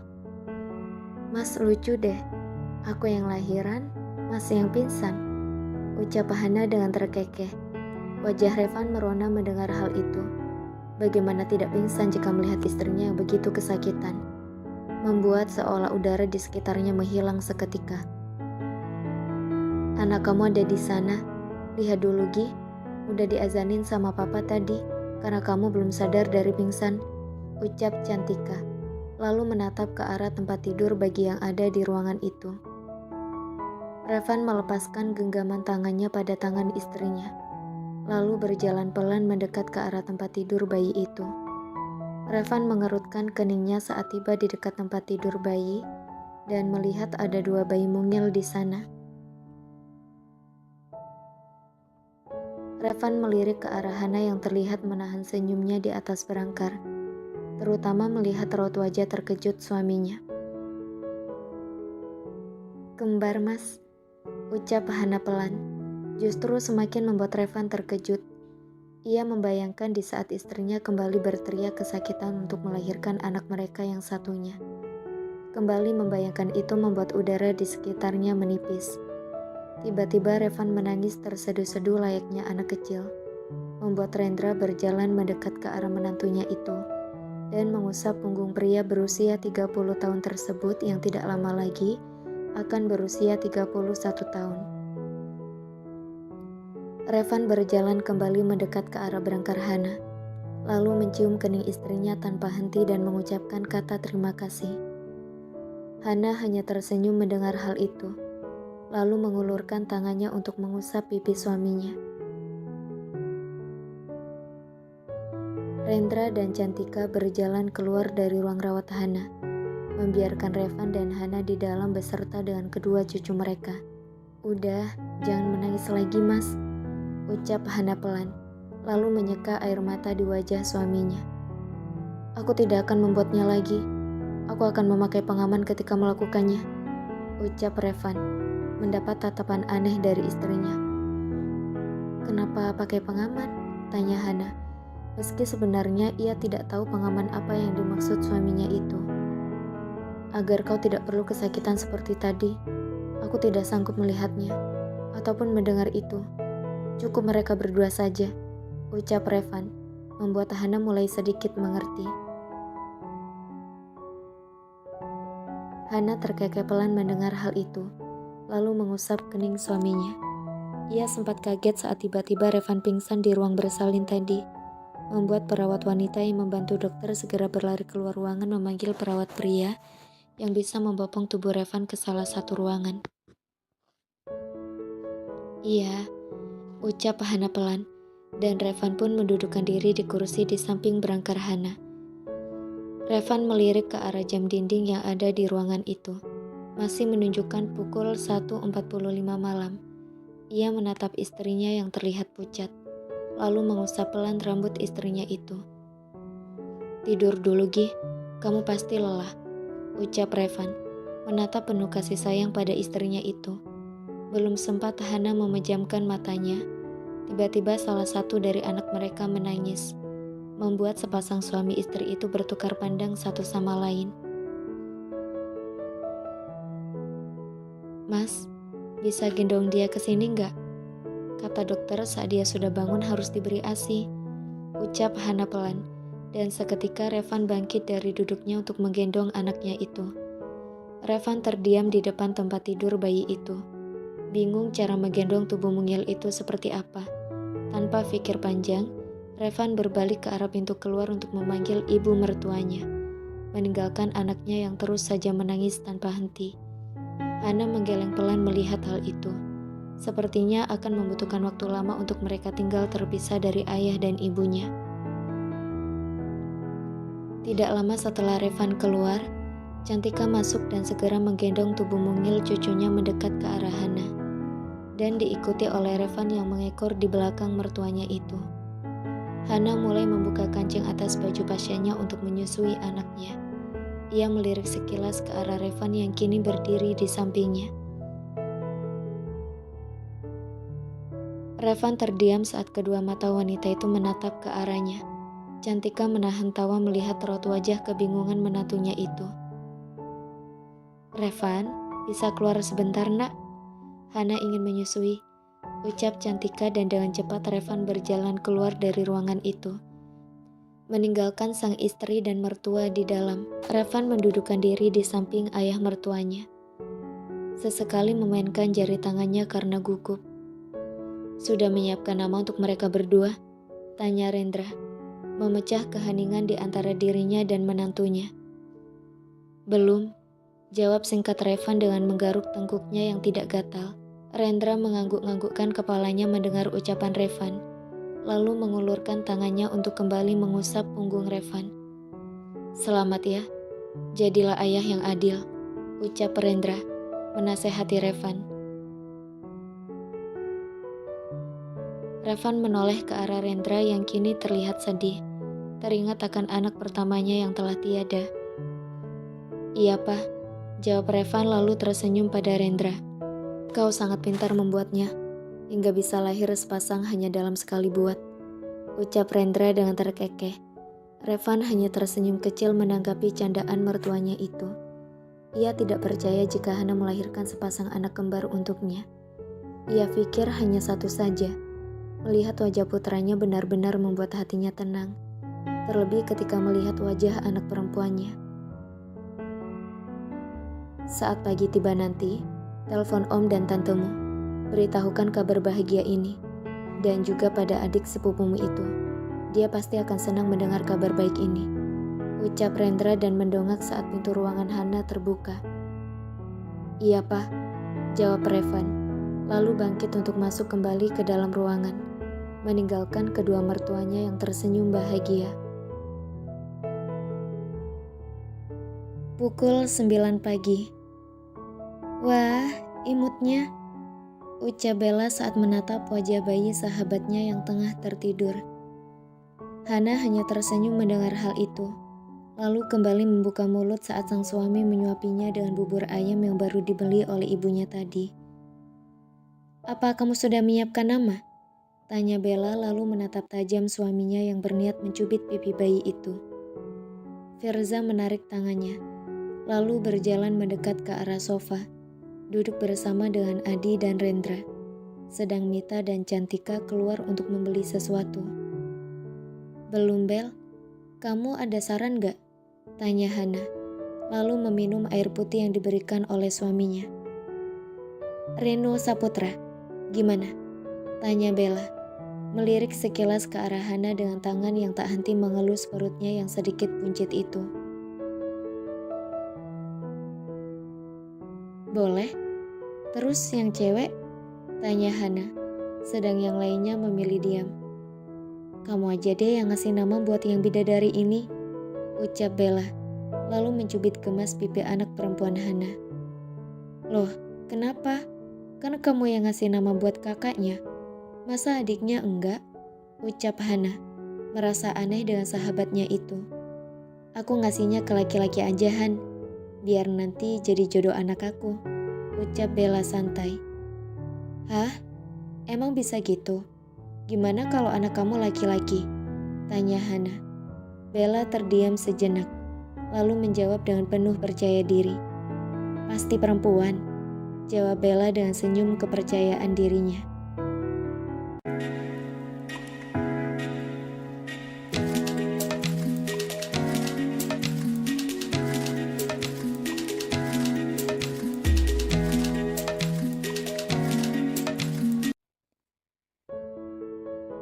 Hana dan Revan hanya diam, membiarkan Bella berbicara tanpa henti tentang menjodohkan bayi yang entah perempuan atau laki-laki di dalam perutnya. Pada putra pertama Hana, tiba-tiba ponsel Adi berdering. Semua orang menoleh pada Adi yang duduk di sofa. Begitupun dengan Hana dan Revan. "Halo nak, ada apa?" tanya Adi pada seseorang di seberang telepon yang tidak lain adalah Gilang. Saat panggilan video terhubung. "Halo Pa, tadi Mama menelponku dan mengatakan jika Hana sudah melahirkan. Apa keadaannya baik-baik saja? Dan juga apa anaknya sehat?" tanya Gilang tanpa henti. Terlihat raut wajah bahagia di seberang sana. Adi tersenyum, lalu bangkit dari duduknya dan berjalan mendekat ke arah Hana dan Revan. Revan meraih ponsel yang diberikan Adi, lalu menatap wajah Gilang yang tersenyum di seberang telepon. "Selamat Om," ucapnya singkat dengan senyuman. "Terima kasih Dit," ucap Revan, lalu mengarahkan ponsel itu pada Hana hingga Gilang dapat melihat wajah Hana. Gilang terdiam sejenak melihat wajah lelah Hana di seberang telepon yang kini tersenyum kecil padanya. "Selamat ya, seandainya saja aku ada di sana, mungkin aku bisa melihat wajah anakmu," ucap Gilang sedikit menyesal karena berada di Singapura saat ini. "Terima kasih Kak, sekarang pun Kakak bisa melihat wajah mereka," ucap Hana lalu menatap ke arah suaminya, mengisyaratkan untuk Revan pergi mendekat ke arah tempat tidur bayi kedua anak mereka. Revan bangkit dari duduknya, berjalan mendekat ke arah tempat tidur bayi, di mana masih ada Bella yang setia berdiri di sana. Gilang terdiam sejenak saat Revan mengarahkan kamera ponsel itu pada kedua bayi mungilnya. Hingga beberapa detik Gilang masih tak mengeluarkan suara. "Mereka kembar," ucap Gilang tidak percaya jika saat ini ia melihat dua bayi mungil yang tertidur pada layar ponselnya.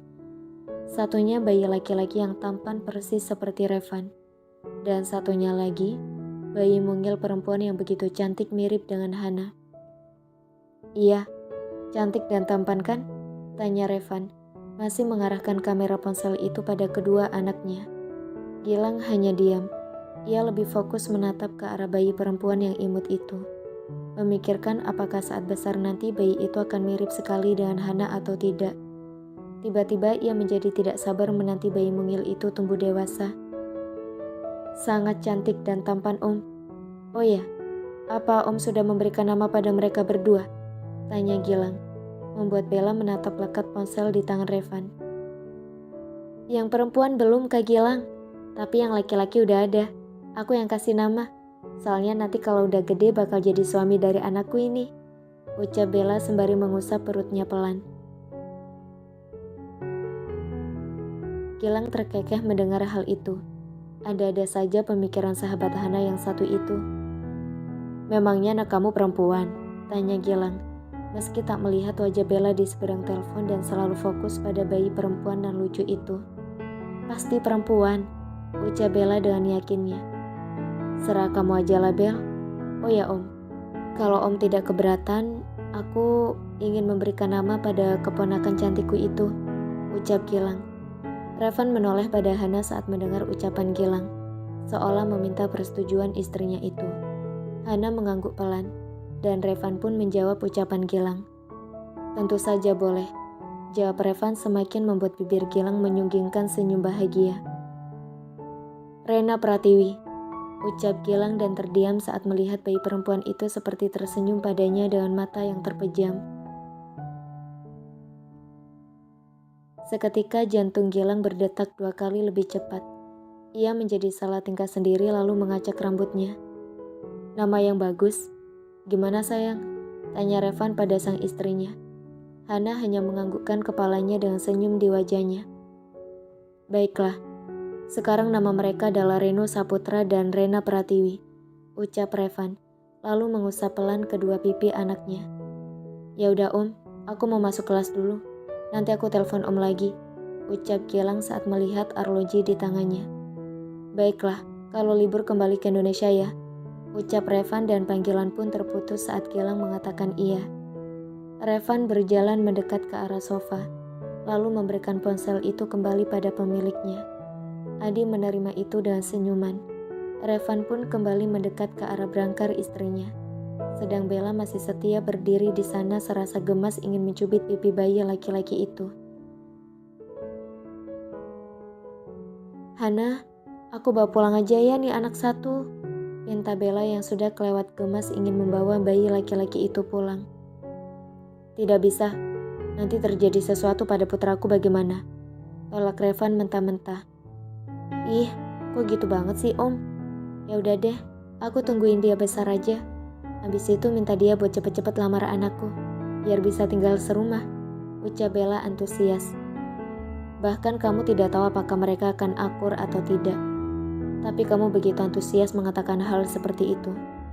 Sepertinya istrimu perlu dibawa ke psikiater deh, Zah," ucap Revan, mendapat tatapan malas dari sepasang suami istri itu. "Serah Om aja deh, tapi yang jelas Bella bakalan buat mereka nikah. Pasti keturunannya kelak bakal jadi ganteng dan cantik," ucap Bella penuh haru, mulai membayangkan cucunya yang entah kapan akan lahirnya. "Teman kamu benar-benar perlu pergi ke psikiater sayang," bisik Revan pada Hana. Hana terkikik geli mendengar ucapan Revan, lalu mengusap punggung suaminya pelan. "Sabar, mungkin saja nanti kita bakalan beneran jadi besan," ucap Hana pelan. Revan menatap istrinya itu, tiba-tiba menjatuhkan kepalanya di atas paha istrinya. "Kalau anaknya waras tidak masalah, tapi jika anaknya punya kegilaan yang sama kayak ibunya, maka aku menyerah," ucap Revan, sedikit mendongak menatap Hana yang tertawa kecil. Pukul 7 malam. Bella dan Firza sudah pulang sejak pukul 5 sore tadi. Kini hanya tinggal Rendra, Cantika, Mita dan Adi di ruangan itu bersama Hana dan Revan. Kedua pria parubaya itu duduk di sofa sembari berbincang ringan. Sedang kedua wanita parubaya itu tengah mengajari Revan tata cara menggendong bayi dengan benar. Sekaligus mengajarkan pada Revan cara mengganti kain bedong dengan baik dan benar. Revan memperhatikan semua itu dengan seksama. Sementara Hana duduk sambil menatap seksama pelajaran yang diajarkan pada suaminya itu. "Nah, Revan udah ngerti kan?" tanya Mita saat selesai berbicara panjang lebar. Revan mengangguk mengerti, membuat kedua wanita parubaya itu tersenyum senang dan mulai meminta Revan untuk mulai membedong tubuh mungil putranya. Mita dan Cantika tersenyum saat Revan melakukannya tanpa ada kesalahan. Sepertinya Revan benar-benar bertekad untuk mengurus kedua bayinya tanpa harus memperkerjakan babysitter. "Selesai," ucap Revan dengan senyum bangga di bibirnya, lalu menatap kedua wanita parubaya itu. "Wah, hebat sekali Revan, bisa melakukannya hanya dalam sekali coba. Tidak seperti Rendra yang bahkan tidak bisa melakukannya hingga Hana berusia 3 bulan, ucap Cantika, membuat Revan melirik perlahan ayah mertuanya yang mematung di sofa. Rendra dan Adi bertukar pandang satu sama lain, dan tiba-tiba terdengarlah suara Mita yang juga membuat tubuh Adi mematung di tempatnya. Sama, Adi juga seperti itu. Ketika diminta untuk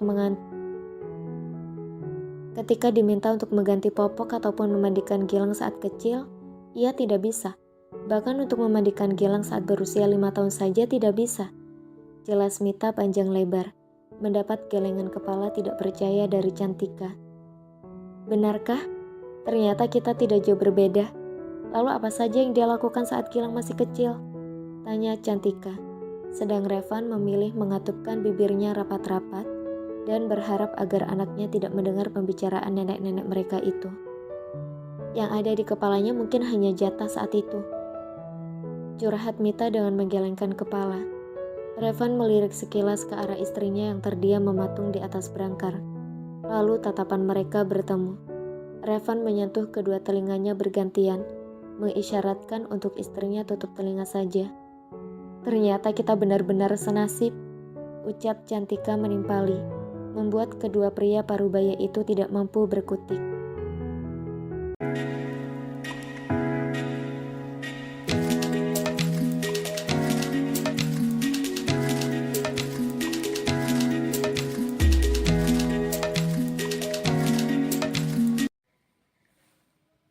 Esoknya, pukul 5 pagi, Hana terbangun dari tidurnya, mengerjapkan matanya beberapa kali lalu menoleh ke arah sofa. Hana tersenyum kecil melihat suaminya yang tertidur pulas di atas sofa, sedang kedua orang tuanya beserta orang tua Gilang sudah pulang tadi malam dan akan kembali jam 7 pagi nanti. Tiba-tiba salah satu dari anak mereka menangis, membuat Hana menoleh pada tempat tidur bayi yang tidak jauh darinya. Hana mencoba untuk turun, tapi terhenti kala mendengar suara derap langkah kaki yang berlari kecil ke arahnya. "Jangan turun, biar aku saja," ucap Revan yang sudah ada di samping berangkar Hana, berjalan mendekat ke arah tempat tidur bayi. Hana menuruti perkataan suaminya, kembali menaikkan kakinya yang sudah menyentuh lantai. Revan menggendong perlahan anak laki-lakinya itu, lalu membawanya mendekat pada Hana dengan sesekali menguap. Revan memberikan perlahan Rino pada Hana untuk diberikan ASI.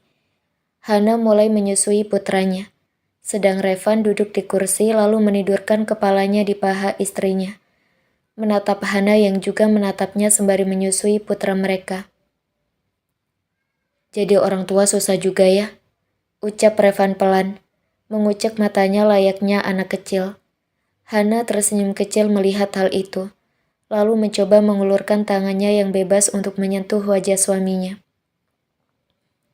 Revan tersenyum dengan wajah sayunya ketika Hana mengusap pelan pipinya. "Aku tidak akan membuatmu kesakitan lagi. Kalau mau melakukannya, aku akan memakai pengaman saja, atau alat kontrasepsi lainnya. Cukup Reno dan Rena saja," ucap Revan menikmati sentuhan tangan istrinya di pipi. "Aku terserah dari Mas aja," ucap Hana, lalu masih dengan menyentuh pipi suaminya itu yang tengah bersikap manja padanya saat ini. "Kalau sudah selesai, bangunkan aku," ucap Revan, memejamkan matanya untuk tidur sejenak. Karena ia baru tertidur 3 jam yang lalu lantaran Rena yang tak berhenti menangis sejak jam 1:30 dan baru tertidur jam 2 pagi. Hana hanya mengangguk dan Revan pun memejamkan matanya untuk tidur sejenak. 30 menit kemudian, Hana masih setia menggendong Reno, menatap wajah suaminya yang masih tertidur. Sebenarnya Reno sudah selesai sejak 20 menit yang lalu, tapi Hana tidak tega untuk membangunkan Revan yang tertidur dan memilih untuk tetap menggendong Reno. "Mas," panggil Hana lirih, menepuk pelan pipi suaminya. Revan terbangun, lalu mengusap wajahnya kasar dan menatap istrinya. "Udah tidur ya?" tanya Revan, yang dibalas anggukan kepala oleh Hana. Revan mengambil Reno dari gendongan istrinya, lalu membawanya kembali ke tempat tidur bayi bersama dengan Rena. Revan menidurkan perlahan Reno di samping saudari kembarnya, lalu berniat untuk pergi mendekat ke arah berangkar Hana. Tapi suara tangisan putrinya menghentikan langkahnya. Revan berbalik, menggendong Rena yang menangis begitu keras, membuat Reno yang sudah tidur terbangun dan ikut menangis. Hana terkejut mendengar suara tangisan putra dan putrinya, sedang Revan berjalan cepat untuk memberikan Rena pada Hana. Hana mengambil Rena di gendongan suaminya, sedang Revan buru-buru mendekat ke arah tempat tidur bayi untuk menggendong kembali putranya. "Mas, Rena nggak mau minum ASI," ucap Hana saat Rena tak ingin menyusu dengannya. Revan yang mendengar hal itu seketika menatap istrinya. Ia bingung harus bagaimana. Ingin membuat susu tapi Reno ada di gendongannya. Hingga tanpa sengaja, tatapannya terhenti pada pasangan yang berdiri mematung di ambang pintu masuk ruang rawat istrinya. Revan berjalan cepat mendekat pasangan itu, lalu memberikan Reno yang masih menangis keras. "Titip Zah," ucap Revan lalu berlari cepat mendekat ke meja di samping berangkar Hana untuk membuat susu. Firza terdiam menunduk menatap anak laki-laki yang menangis di gendongannya. "Diam nak, diam. Papa kamu lagi bikin susu buat adik kamu," ucap Bella seolah Reno memahami ucapannya. Tapi bukannya diam, Reno malah semakin menangis keras. "Diamlah nak, kalau kamu menangis terus dan tiba-tiba aku gerak yang ada kamu jatuh," pekik Firza, seakan kepalanya ingin pecah mendengar tangisan bayi yang bersamaan di ruangan itu. Tiba-tiba Reno diam, membuat sepasang suami istri itu menatapnya dan sedetik kemudian kembali menangis. Ya Allah, diamlah nak, kamu laki-laki, jangan nangis. Gak baik buat martabat kamu nantinya. Masa laki-laki cengeng sih? Ucap Firza, dan tersentak saat tiba-tiba ketukan keras mendarat di kepalanya. Terlihat sang ayah dari anak yang digendong menatapnya horor, siap untuk menelannya hidup-hidup. Kayak kamu gak nangis saja pas kecil, Zah, ucap Revan, mengambil Reno di gendongan Firza dan mencoba untuk menenangkan putranya itu. Sedang Hana mulai memegang botol dot yang tengah diminum oleh Rena. Firza melirik ke arah istrinya yang terlihat menggelengkan kepala tidak percaya. Lalu kemudian berjalan melewatinya mendekat ke arah sofa. Anaknya ini aja ya, jangan nambah lagi, ucap Bella yang ditujukan untuk suaminya, sembari mendudukkan diri di atas sofa.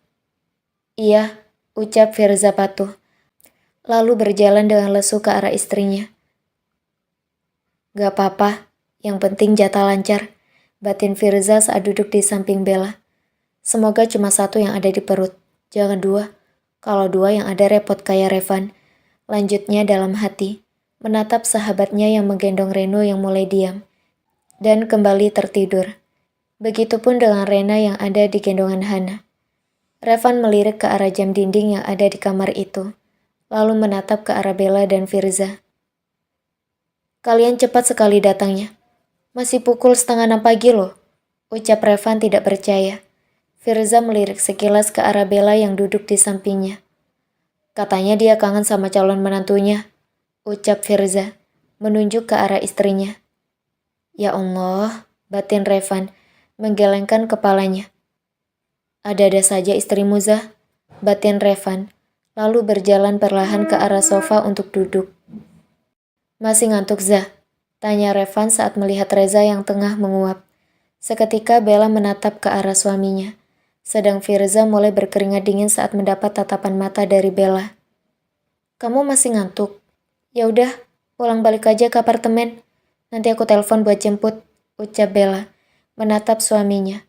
Firza menggelengkan kepalanya, lalu menundukkan kepalanya. Gak ngantuk kok, beneran, ucap Firza mencoba meyakinkan istrinya.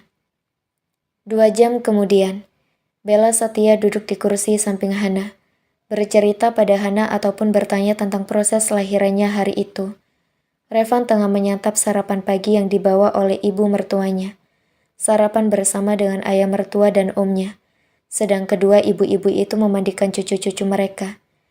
Revan menyuapi bubur ayam ke mulutnya, dengan menatap datar pria yang tertidur pulas di sofa panjang di sampingnya.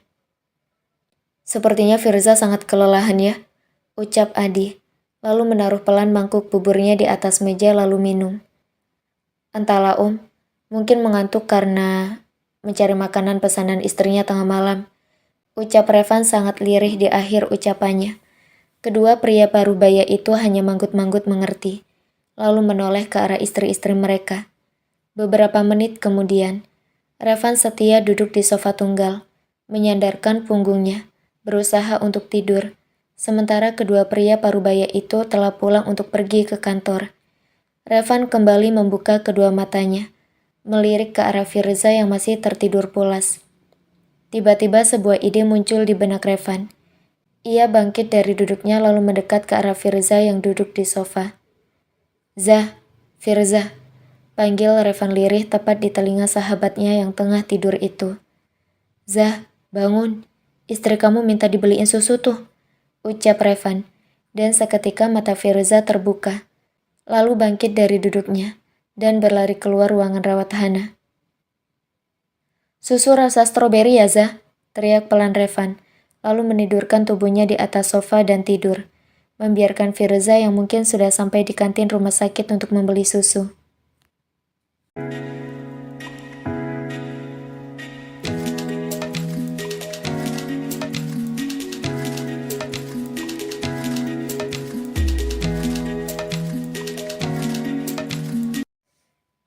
Beberapa menit kemudian, Firza masuk kembali ke ruang rawat Hana, membawa kresek di tangannya dan berjalan menghampiri istrinya. Ini sayang, ucap Firza, lalu menguap sembari mengulurkan tangannya memberikan kresek itu pada Bella. Bella yang tidak tahu apa-apa memandang aneh suaminya itu, menatap kresek itu bergantian dengan suaminya. Susu ini buat siapa? Anaknya Hana belum bisa minum susu kayak gini kali, ucap Bella, semakin menatap aneh suaminya. Firza membelalakan matanya mendengar hal itu. Loh, kan kamu yang tadi minta aku beliin susu rasa stroberi, ucap Firza, membela diri. Ih, jangan ngadi-ngadi deh, aku nggak ngomong apa-apa kok. Ya kan Han? Tanya Bella menatap sahabatnya yang sedari tadi diam. Dari tadi Bella bicara sama aku kok, gak pernah ngomong atau panggil om, ucap Hana yang juga menatap aneh suami sahabatnya itu. Firza terdiam, menatap kresek yang ia pegang lalu beralih menatap pria yang tertidur pulas di atas sofa panjang tempatnya tidur tadi. Kampret, umpat kesal Firza dalam hati. Zah, taruh saja susu itu di atas meja, nanti aku minum, ucap Bella. Dan sang suami hanya menganggukkan kepalanya, lalu melangkah mendekat ke arah sofa. Firza mendudukkan diri dengan kasar di atas sofa tunggal di hadapan Revan, lalu menaruh kresek itu di atas meja. Dasar teman kampret, batin Firza yang terus mengumpat, lalu kembali berusaha memejamkan matanya untuk tidur.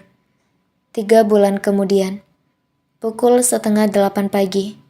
Sudah 3 bulan berlalu sejak kelahiran buah hati mereka. Kini Hana dan Revan berada di dalam kamar di rumah orang tua Hana. Baru saja selesai memandikan anak-anak mereka. Sedang Cantika tengah menyiapkan sarapan pagi bersama dengan ART di rumah itu. Hana akan membantu ibunya saat selesai memakaikan pakaian untuk kedua anaknya, dibantu oleh suaminya. Revan mencoba berbicara dengan putranya yang terlihat begitu aktif setelah mandi, berusaha meraih wajah sang ayah yang terlihat berbicara padanya. Reno udah besar, udah bisa tidur sendiri kan di dalam kamar? Gak akan bangun kalau malam lagi kan? Tanya Revan, seolah anak laki-lakinya itu mengerti akan ucapannya. Reno hanya tertawa mendengar hal itu, masih dengan tangan yang berusaha menggapai wajah ayahnya. Sedang sang adik perempuan nampak anteng bermain dengan tangan ayahnya. Revan sudah rapi dengan kemeja putih dan celana kain berwarna hitamnya, bersiap untuk ke kantor setelah sarapan pagi. Revan terdiam saat merasakan sesuatu yang hangat mengenai pahanya yang memang berada di atas tempat tidur, sangat dekat dengan kaki anak laki-lakinya itu. Revan menatap wajah Reno yang hanya diam dengan mengerjapkan matanya tanpa dosa, lalu tertawa.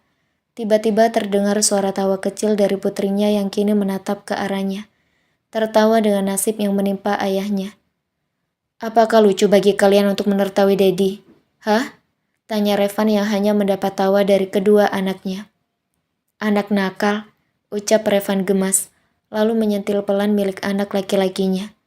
Reno terdiam, dan perlahan-lahan raut wajahnya berubah seolah ingin menangis. Dan kemudian, mampus, batin Revan saat putranya menangis keras, diikuti oleh putrinya yang juga menangis. Tenang sayang, Dedi hanya bercanda, ucap Revan mencoba menenangkan anak-anaknya. Hana yang sedari tadi memunggungi mereka segera berlari mendekat dengan pakaian anak-anak. Mas, mereka kenapa? Tanya Hana penuh kekhawatiran lalu meletakkan baju-baju anaknya di atas tempat tidur dan menggendong tubuh putrinya. Sedang Revan sudah menggendong tubuh polos Reno. Enggak tahu kenapa tiba-tiba nangis, ucap Revan mencoba menenangkan Reno di gendongannya. Masa nggak diapa-apain mereka nangis? Ucap Hana, menatap penuh intimidasi pada suaminya itu. Sebenarnya, aku sentil pelan punya Reno. Cuma bercanda sayang, beneran. Ucap Revan, menatap penuh rasa takut pada istrinya yang terlihat terkejut. Hana menatap horor suaminya itu, lalu menggelengkan kepalanya. Ada-ada saja kamu mas, ucap Hana, lalu menatap celana Revan yang sedikit basah. Celana kamu kok basah mas? Tanyanya. Dipipisin sama Reno tadi, ucap lirih Revan. Jadi karena itu kamu sentil punya Reno? Tanya Hana, dan Revan hanya mengangguk kecil. Astagfirullah. Pukul 11 siang. Revan tengah duduk di dalam ruangannya. menandatangani dokumen dengan cepat dan hati-hati. Tiba-tiba terdengar suara ketukan pintu dari luar ruangannya, membuat ia mendongak dan menatap daun pintu yang masih tertutup rapat. "Masuk," ucap Revan dan pintu pun terbuka. Revan kembali menundukkan kepalanya, kembali fokus pada dokumen hingga terdengar suara sapaan seseorang yang kini telah duduk di sofa di dalam ruangannya. "Siang, Van," sapa Gavin menatap Revan dengan senyuman. "Siang juga, Gavin. Bagaimana masalahnya? Udah beres?" tanya Revan yang kini fokus pada Gavin. Gavin menganggukkan kepalanya, lalu meletakkan sesuatu yang sedari tadi ia pegang. "Wah, udah mau?" tanya Revan, lalu bangkit dari duduknya mendekat ke arah sofa dan mengambil sesuatu yang ditaruh oleh Gavin di atas meja. "Datang ya, Van. Acaranya seminggu lagi. Dan jika bisa, tolong sampaikan rasa terima kasihku pada Gilang ya," ucap Gavin, membuat kening Revan mengernyit. "Untuk apa?" tanyanya, lalu membuka undangan pernikahan sahabatnya itu. Terlihat sangat indah, pasti dipilih langsung oleh Dea. Seketika ia mengingat pesta pernikahannya dan Hana. Pernikahan yang awalnya hanya keterpaksaan demi menutupi malu keluarganya, kini berubah menjadi pernikahan yang begitu bahagia, membawa kebahagiaan untuk kedua belah pihak. "Dia membantuku selama di Singapura, bahkan banyak membantuku di sana. Aku pulang tanpa sempat mengucapkan terima kasih, dan bahkan aku lupa untuk meminta nomornya," jelas Gavin. Revan tersenyum kecil melihat hal itu, lalu menepuk pelan pundak sahabatnya. "Nanti ketika kamu bertemu dengannya, beritahu secara langsung, agar terasa lebih baik. Dan sekali lagi selamat ya," ucap Revan, lalu memeluk sembari menepuk punggung Gavin. "Terima kasih, Van," ucap Gavin, membalas pelukan Revan hingga sebuah suara membuat mereka berdua menoleh ke arah pintu. "Ih, homo," ucap Firza dan melayangkan bantal sofa ke wajahnya dan sangat tepat sasaran. Seminggu kemudian, hari yang ditunggu-tunggu oleh Gavin dan Dea tiba. Semua orang hadir di sana. Bahkan kedua bayi Revan dan Hana pun hadir. Begitu juga dengan wanita hamil yang berdiri di samping suaminya. Siapa lagi jika bukan Bella? Dea nampak cantik memakai kebaya putih dan Gavin pun terlihat begitu tampan di samping Dea, dengan balutan jas hitam yang melekat di tubuhnya.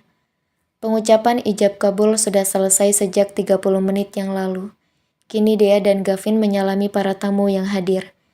Hana dan Revan berjalan ke arah pelaminan yang berada di dalam hotel bintang 5 di kota Jakarta itu, dengan Revan yang menggendong Rena dan Firza yang menggendong Rino, berjalan di belakang Revan. "Selamat ya Om, jaga baik-baik teman saya," ucap Hana pada Gavin, dengan senyum di wajahnya. Gavin menganggukkan kepalanya mendengar ucapan Hana, dan Hana pun beralih pada Dea. Seketika ia memeluk sahabatnya itu, dengan sangat erat, sementara suaminya berbicara dengan Gavin.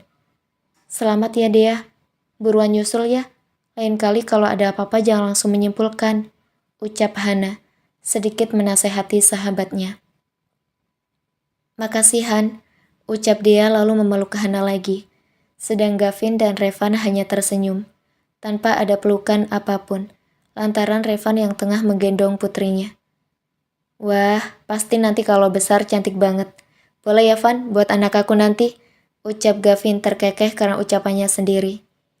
"Yeay, buat aja belum udah mau nentuin," sahut Firza yang hanya mendapat lirikan mata dari Gavin. "Pasti jadinya nanti laki-laki kok Zah," sahut Gavin, menimpali ucapan Firza. Iya, tahu. Kan dokter.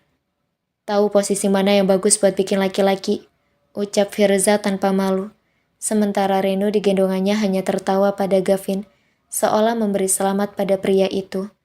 Revan berjalan maju, dan kini giliran sepasang suami istri itu yang akan memberikan selamat pada Gavin dan Dea.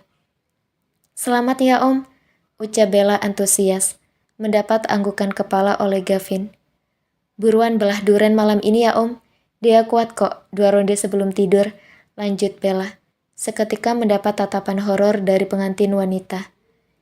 "Ya Allah, tuh mulut kalau mau ngomong disaring dulu kali Bel. Gimana nanti kalau anak kamu ikutan bicara nggak saring kayak kamu?" ceramah Dea pada sahabatnya itu. "Kan aku cuma ngasih saran Dea, Biar gimana gitu. Cepet-cepet dapat anak. Dan juga hati-hati ya Om. Jangan kasar-kasar mainnya. Soalnya saya udah rasain. Sakit banget deh ya, sumpah. Ucap Bella yang mulai curhat kala mengingat saat itu. Firza menatap tidak percaya pada istrinya itu. Sedang Revan dan Hana menoleh tidak percaya pada Bella. Tapi lama-lama enak kok dia, tenang aja. Ucap Bella, lalu berlalu dari sana dengan senyum di wajahnya. Sedang para tamu malah menahan tawanya karena mendengar ucapan Bella. Istri Om perlu dibacain ayat kursi deh, ucap Dea lirih, sembari menggelengkan kepalanya. Tapi kan dia teman kamu juga, ucap Firza. Berlalu dari sana membiarkan tamu lain untuk mengucapkan selamat. Revan dan Hana duduk di kursi, menggendong masing-masing anak mereka yang bermain sembari tertawa bersama. Revan menatap Hana yang juga menatapnya, lalu tersenyum kecil. I love you, ucap Revan, dengan senyum di wajahnya pada sang istri. I love you too, balas Hana dan Revan pun mencium kening istrinya. Selesai. Tunggu lanjutan season 2-nya di cerita Omku Suamiku. Stay tune di Romance Audio Story ya. Bye-bye, thank you.